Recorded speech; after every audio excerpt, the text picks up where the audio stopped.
Dewi, selamat sore, salam sejahtera bagi kita semua.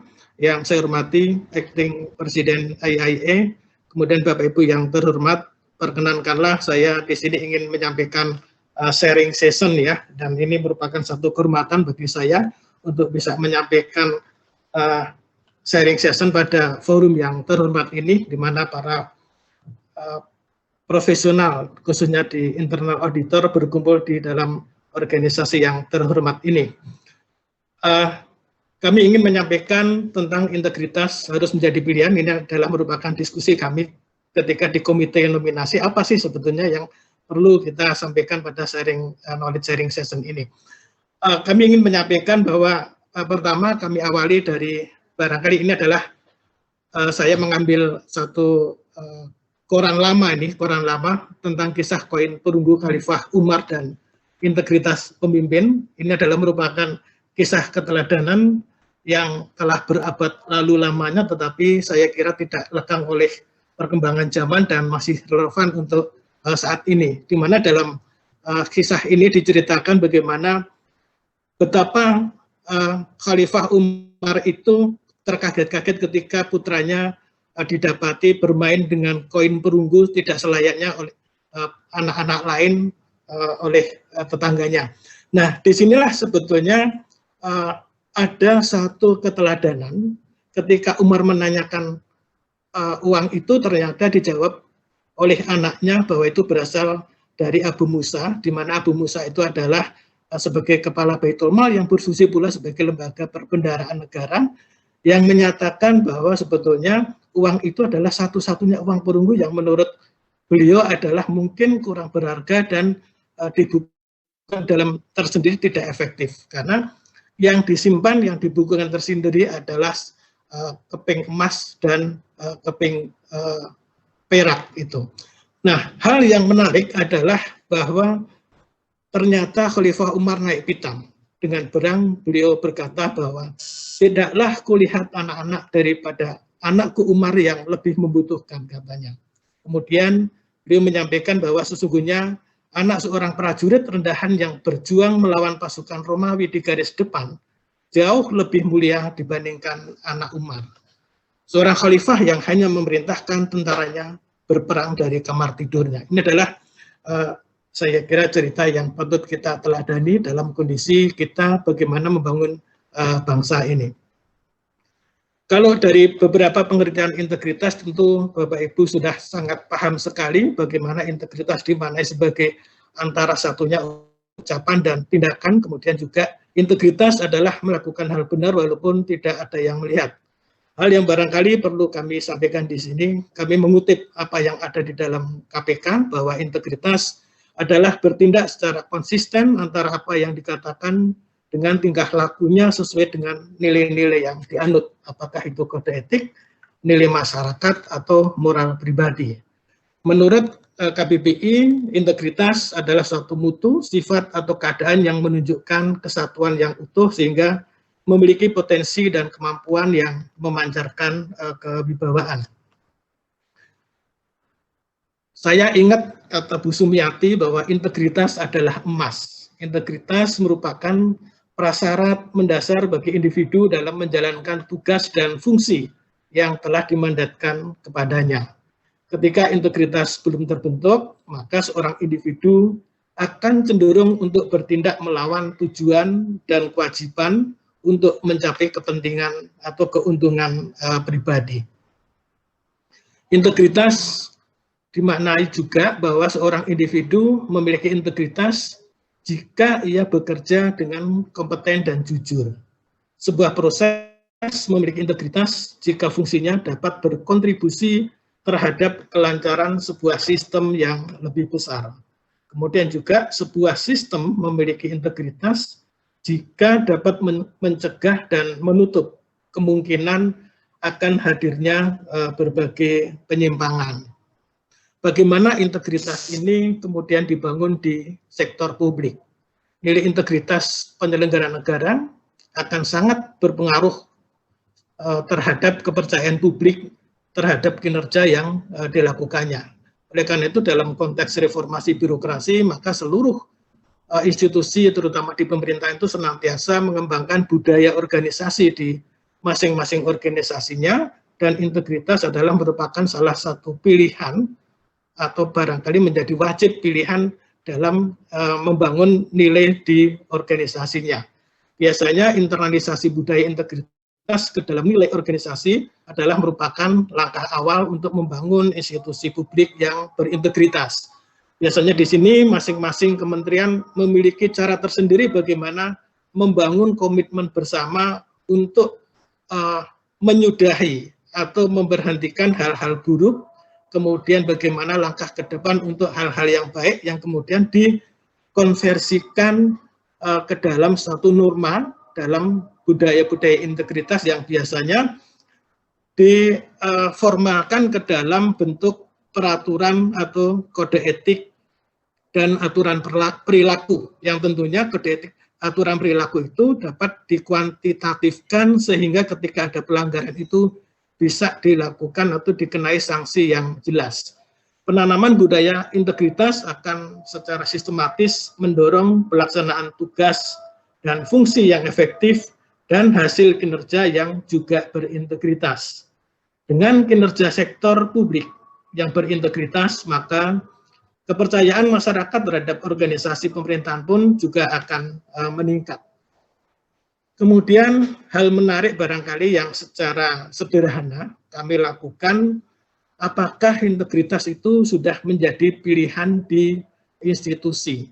Karena dalam berbagai kesempatan, para pakar menyatakan bahwa kemajuan suatu negara itu tidak ditentukan oleh luas wilayahnya, tidak juga ditentukan oleh jumlah penduduknya, dan juga tidak pula ditentukan oleh jumlah kekayaan atau sumber daya alamnya. Tetapi kemajuan suatu negara itu sangat ditentukan oleh integritas para penyelenggara negaranya.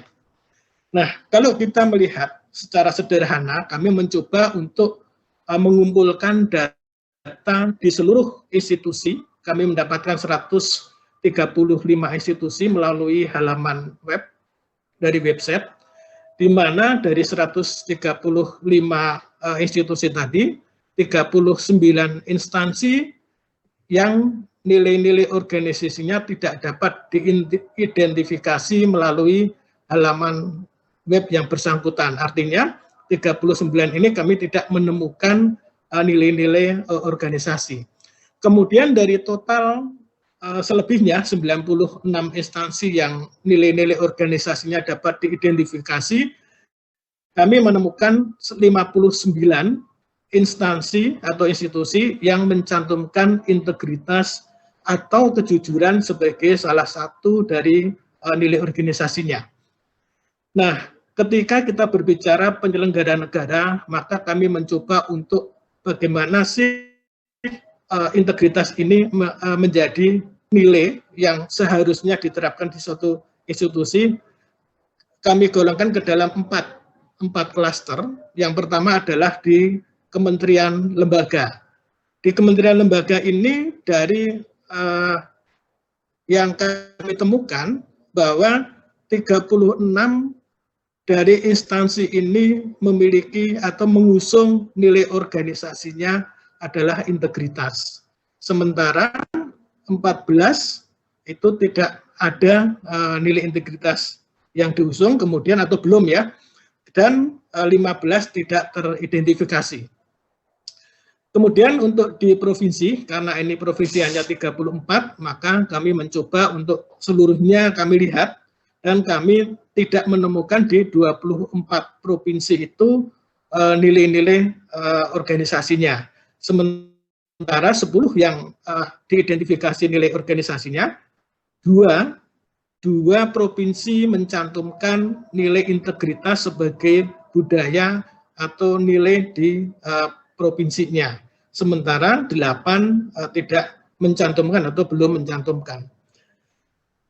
Kemudian yang selanjutnya adalah di badan usaha milik negara. Kami mencoba untuk melakukan atau mengidentifikasi 23 badan usaha milik negara, di mana 12 dari BUMN itu mengusung nilai-nilai organisasinya itu ada integritasnya atau kejujuran. Sementara 11 lainnya tidak mengusung nilai integritas sebagai budaya organisasi di BUMN yang bersangkutan.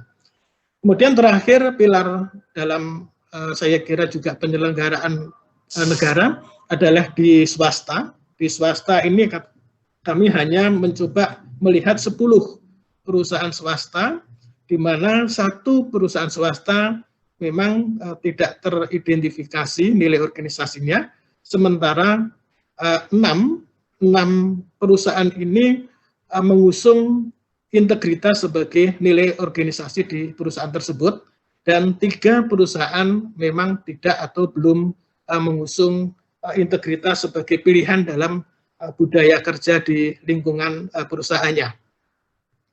Ini hal menarik karena apa yang tadi kami sampaikan bahwa majunya sebuah negara itu sangat ditentukan oleh integritas para penyelenggara negaranya. Ini data sekedar untuk mengkonfirmasi beberapa kementerian atau lembaga yang telah mengusung integritas sebagai nilai organisasi. Di kementerian lembaga, termasuk di Sekretariat Jenderal DPR, kami sudah mengusung nilai integritas meskipun di akhir, tetapi ketika dituangkan di Inspektorat Utama, integritas menjadi nomor 1 sebagai nilai organisasi. Kemudian di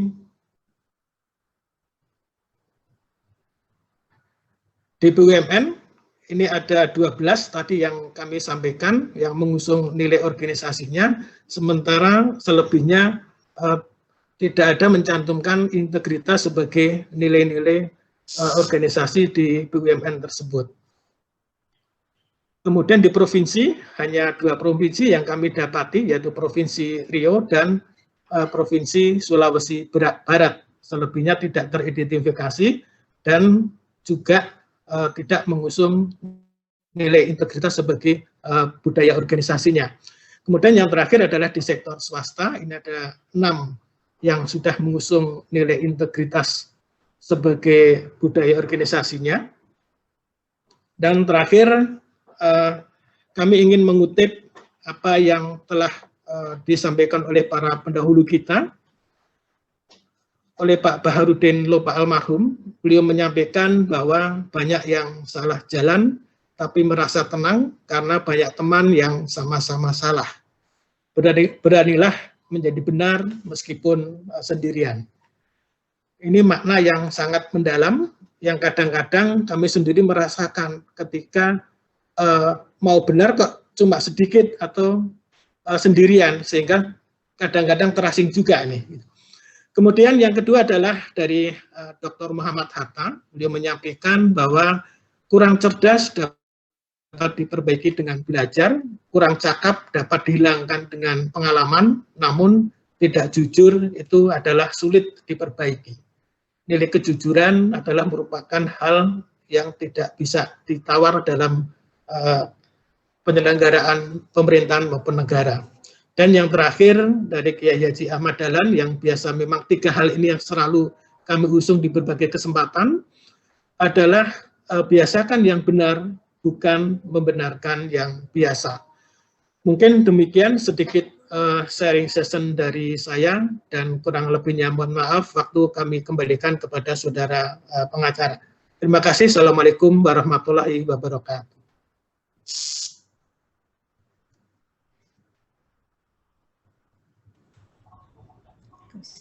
Oke, selamat sore teman-teman semua ya, teman-teman pengurus dan juga teman-teman member AIE.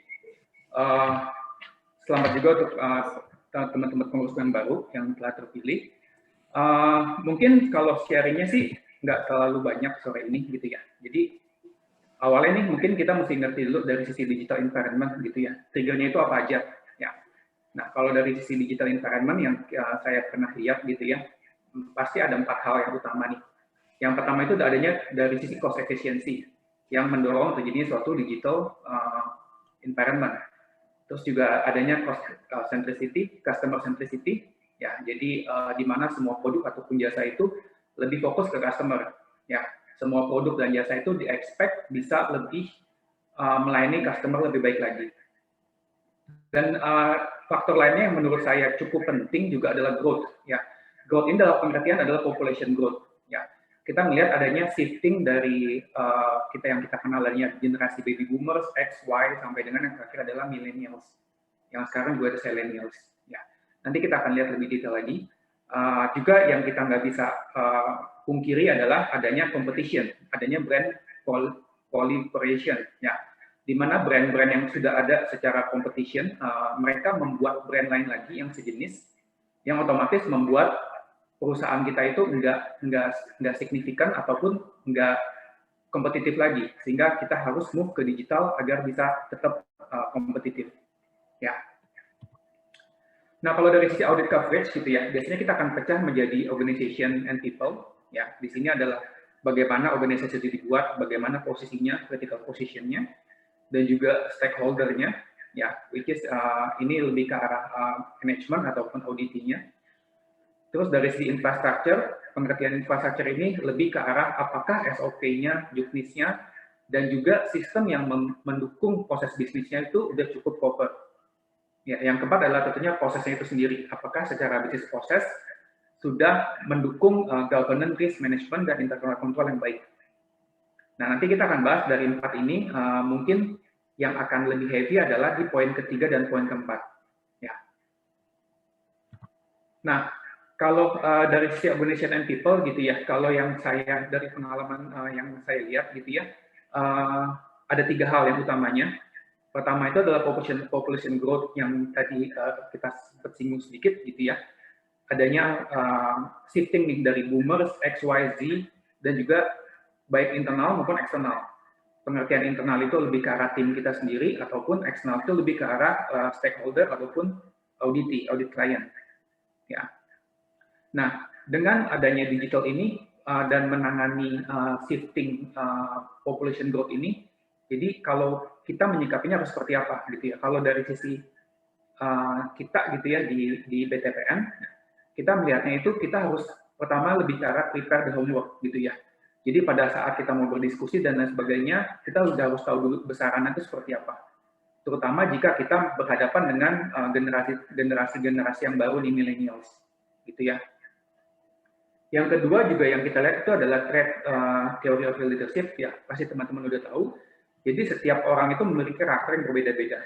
Jadi harus di-manage berbeda, baik itu pendekatan secara communication ataupun juga nanti pada saat kita manage tim kita sendiri. Ya. Yang kedua itu adanya juga new organization type. Ya, kalau misalnya dengan adanya digital biasanya organisasi itu akan shifting. Yang sebelumnya kita punya struktur yang rigid lebih ke arah sekarang lebih dynamic, lebih agile. Makanya kita punya yang namanya matrix organizations. Ya. Dan juga dengan adanya new organization ini juga kita memiliki reliance ke third party. Ya, sehingga pada saat itu ada resiko-resiko yang sebenarnya tetap harus dilihat, tapi dipindahkan ke third party. Dan ini sebagai internal auditor itu juga harus lihat. Ya. Selanjutnya juga yang tentunya yang nggak kalah penting adalah resources. Ya, di mana kita bisa menarik gitu ya, mendapatkan resource yang cukup proper, meretain dan juga mendevelop. Ya, sehingga kita bisa catching up nih dengan new teknologi yang berhubungan sama environment digital semakin lama semakin berkembang. Ya. Untuk yang new organization type itu kita melihatnya lebih ke arah basic control sama regulation. Ya, jadi kalau kita ngomongin tentang adanya matrix organization, basic control itu nggak akan berubah ya secara basic control. Makanya pasti yang harus dilihat adalah SOD. Walaupun matrix, nanti kita mesti lihat SOD-nya itu secara environment-nya bagaimana. Dan itu harus tetap ada. Ya. Terus juga kalau untuk berhubungan dengan reliance ke third party, itu biasanya kita harus lihat dari sisi our engagement, itu harus clear, ya requirement kita seperti apa, bukan cuma requirement dari sisi bisnis, tapi juga dari sisi kontrol dan risk manajemennya mau seperti apa, ya. Dan di sisi yang menurut saya sangat penting dari sisi resource gitu ya, kalau kita menyikapinya itu lebih ke arah pada saat kita merekrutnya itu lebih ke arah potensial sama karakter. Bukan cuma capability-nya dia ataupun historinya dia. Karena dengan semakin cepatnya berkembang teknologi, otomatis kita membutuhkan orang-orang itu yang lebih cepat berubah, dinamis berubah, dan open terhadap suatu perubahan atau lebih cepat berkembang. Ya. Selanjutnya kita juga harus menggrow learning sama knowledge sharing culture di dalam tim, gitu ya. Dan juga kita cultivate curiosity. Jadi kita harus memiliki tim yang memiliki rasa penasaran yang tinggi. Tentunya rasa penasaran yang baik ya. Karena otomatis dengan adanya rasa penasaran ini, resource kita itu secara otomatis dia mau berkembang secara terus-menerus mengikuti perkembangan teknologi. Ya, tentunya yang jangan sampai lupa juga karena biasanya karena digital mindset-nya selalu teknologi adalah harus tetap stay relevan. Bisnis sama industri knowledge itu cukup penting. Lebih penting even mungkin dari audit knowledge ataupun dari sisi teknologinya. Ya, ini mungkin yang kadang-kadang saya juga sendiri lupa gitu ya. Dan ini yang harus selalu diingatkan. Ya. Selanjutnya kalau dari sisi stakeholder gitu ya, kalau yang kita lihat udah pasti ya, kalau dengan move-nya kita ke digital gitu ya, udah pasti nih expectation sama ada increased concern dari sisi digital risk. Ya, adanya fraud, adanya kalau di bank kita ada mule accounts, terus adanya hacker atau adanya serangan-serangan tertentu gitu ya. Dan juga kita harus mengerti juga bahwa stakeholder ini memiliki karakter yang berbeda-beda. Ya, jadi kita harus tahu juga background sama experience masing-masing stakeholder, sehingga kita tahu karakter mereka itu seperti apa. Dan perspektif mereka atas suatu resiko itu seperti apa. Dari situ kita baru bisa melakukan komunikasi yang tepat itu seperti apa. Ya, jadi komunikasi itu nggak ada yang one size fit all, gitu ya. Terus kedua, kalau misalnya kita ngomongin tentang open communication, otomatis pada saat kita audit, apabila ada isu, ataupun kita ketemu isu di industri, otomatis kita harus keep up dan kita harus tetap informasikan ke stakeholder-stakeholder tersebut. Nggak perlu menunggu sampai audit dilakukan ataupun audit selesai. Ya. Terus juga kita juga harus open dari sisi industri standpoint. Ya. Karena beberapa mungkin ya stakeholder kita nggak gitu ngerti dengan teknologi gitu ya, nggak gitu ngerti tentang digital gitu ya. Jadi mungkin mereka mendengar gosip gitu ya, atau mendengar kasus di luar gitu ya, mereka nggak bisa mendigest secara bisnis itu seperti apa. Sehingga kita harus mengerti dari industri standpoint, apakah memang kasus yang ada di luar itu secara buying wide-nya kita itu, kita benar-benar di posisi apakah memang besar, kecil, atau sedang gitu. Ya, maksudnya misalnya kalau misalnya dibilang di satu bank banyak court cases-nya gitu ya, tentunya kita nggak bisa bilang court cases itu banyak atau sedikit gitu ya, tanpa adanya pembanding. Otomatis kita harus tahu industri secara statistiknya berapa, dan juga court cases-nya itu sendiri root cause-nya dari mana. Ini yang maksud saya dengan open communication. Ya. Convince, not confuse, udah pasti ya, ini juga kita harus tanamkan pada saat open communication. Kadang-kadang kita juga mesti melihat perspektifnya dari perspektif audit klien. Ya, dalam pengertian pada saat kita mengconvince tentang resiko, kadang-kadang kita mesti ganti menjadi business language. Ya, kebutuhan mereka harusnya sama dengan kebutuhan kita. Ya, yang terakhir certification itu udah pasti penting ya, karena terus terang kalau untuk mengconvince stakeholder dibandingkan dengan auditor yang convince tanpa certification dengan yang memiliki certification tentunya akan berbeda. Ya, di situ kita bisa lihat kompetensi kita lebih diakui dan mungkin dengan harapan orang bisa menjadi lebih percaya. Ya. Nah, selanjutnya infrastruktur mungkin ini cukup penting dan cukup hot gitu ya. Yang pertama information security risk mungkin ya. Ini udah pasti akan semakin lama semakin besar. Ya, semakin lama semakin besar. Bagaimana kita menyikapinya? Ya, ini masih bersinggungan dengan poin sebelumnya. Kita tetap harus menanamkan awareness for all. Ya, yang pertama tadi kita ngomongin tentang engagement dengan third party. Kita nggak boleh don't take it for granted. Kalau misalnya kita mengengage dengan third party untuk melakukan review control, kita tetap harus melihat dari internal audit kecukupannya. Ya, walaupun yang kita lakukan itu engagement untuk hal-hal teknikal, kita harus mengerti dari sisi high levelnya. Contohnya misalnya melakukan mungkin agak technical sedikit ya, vulnerability assessment ataupun penetration testing ke sistem IT gitu ya. Minimal kita harus tahu apakah scoping-nya itu sudah cukup dengan yang kita miliki sekarang, scope-nya sudah cukup ya, ataupun nanti apakah finding-nya itu relevan dengan bisnis proses yang kita miliki saat ini. Ya. Yang kedua, awareness for all stakeholder, udah pasti ya, kita punya sosial media, kita punya channel formal dan channel informal, kita harus tetap tekankan awareness, terutamanya untuk customer. Terus juga beware of public tools. Ini again, kalau teman-teman auditor, spesifiknya yang IT gitu ya, pada saat menggunakan tools itu harus berhati-hati, karena bisa jadi ada information security risk. Ya. Dan konsep yang poin keempat ini jangan sampai lupa ya, the strength of a chain is on the weakest link. Ya, jadi percuma kita punya teknologi dan lain sebagainya, kontrol yang dan lain sebagainya, karena pada umumnya biasanya itu yang diserang itu adalah usernya. Ya, ada social engineering sehingga mata rantai tersebut yang akan diserang sehingga bisa berimpact ke seluruh sistem yang ada di perusahaan. Kalau dari sisi regulation, dengan adanya digital, semakin tingginya digital, penggunaan digital, terus terang, kalau di bank itu ya, regulasi juga semakin ketat. Ya, karena itu dibutuhkan collaboration. Ya, sehingga nantinya untuk mengerti tentang regulasi yang baru ini, diharapkan kita semuanya harus memiliki kolaborasi. Ya, kolaborasi kalau di bank itu kita mengenal yang namanya third line of defense, kita harus mengerti bersama-sama. Ya, jadi bukan cuma perspektif audit. Nah, perspektif audit ini harus kita tularkan juga ke, kalau di bank itu ada di compliance, dan mungkin kalau di industri ada legal, dan juga ke bisnis. Ya, jadi kita semua harus memiliki interpretasi yang sama atas regulasi. Sehingga nanti setelah ada interpretasi yang sama, kita bisa melakukan alignment nih. Perspektifnya kita seperti apa atas suatu kebutuhan regulasi baru ataupun proses baru, sehingga kontrol requirement-nya sama. Ya, kita jadi speaking the same language, kita bicara bahasa yang sama akan kontrol risk dan environment tadi. Ya, teknologi ini cukup menarik ya, teman-teman. Kadang-kadang kalau dari sisi audit gitu ya, kita kadang-kadang jangan sampai lupa bahwa kita itu bukan marketing, kita itu adalah auditor. Ya, pada saat kita ngomongin teknologi, kita harus balik lagi ke basic kontrolnya. Ya, yang tadi sebentar sebelumnya saya singgung, basic control itu nggak akan berubah, gitu ya. Demikian juga teknologi.